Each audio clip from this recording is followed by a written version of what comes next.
learning was written into federal legislation of emergency funding. That doesn't just happen. That takes all of us. That's not just NSLA, but that's all of us working hard, doing our best, creating a track record and a reputation that in a moment of crisis, when leaders say, what do we do to help kids respond and catch up, they could say summer learning is one of the proven strategies. And so we had to work with federal leaders. Now we're working with the Council of Chief State School Officers, a mouthful, CCSSO, but they represent all state education agencies, and we're working closely with them. McKinsey's recent analysis said the pandemic impact on K through 12 learning left students on average 5 months behind in math, 4 months behind in reading. Does that sound right to you? Is that the right estimate of the damage? I think it is, but I think that's limited in its ability to assess the true impact, right?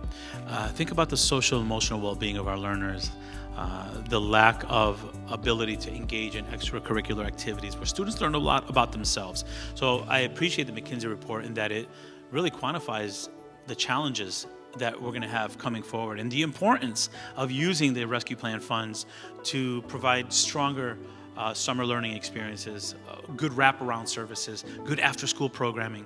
It really brings home that message. But I also think, as educators, we know, as parents, we know our children missed out on more than just the academics. They missed out on that FaceTime with that teacher. They missed out on relational, we talk a lot about the digital divide. I always say the relational divide was more impactful. Kids missed out on being with kids.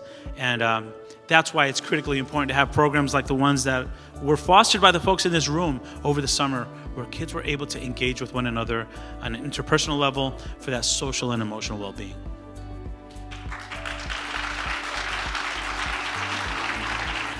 We have been really thrilled with this unprecedented level of investment we're seeing from the federal government, particularly in evidence-based programs that we know work, of which summer is one of them. And what's really important here when you think about the money that is available is we do want the outcomes. The unfinished learning that we're seeing right now, it is not a one-year thing. It is not a 2-year thing. And in fact, we don't know how long it will go and what the impact of that will be, which means we need to be thinking about the long term with these funds. Now, as Karen mentioned, the funds they actually will end at a certain date, I think 2024, 25, Christian.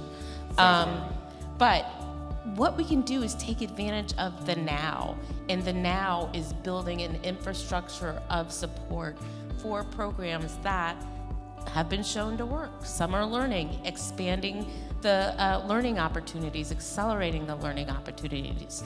And we build that infrastructure by thinking about what are the ways we're going to sustain this for the long term?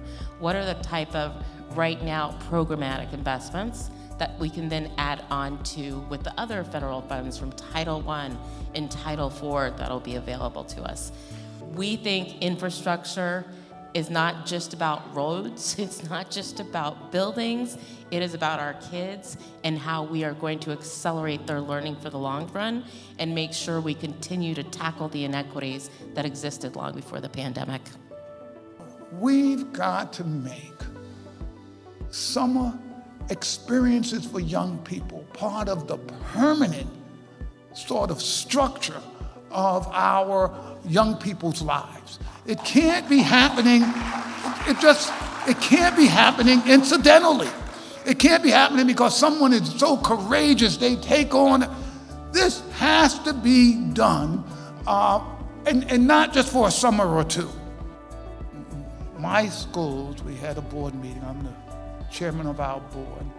We had one of our principals come in and say, my fourth graders, when we went remote, some of the kids didn't come in even when we went hybrid.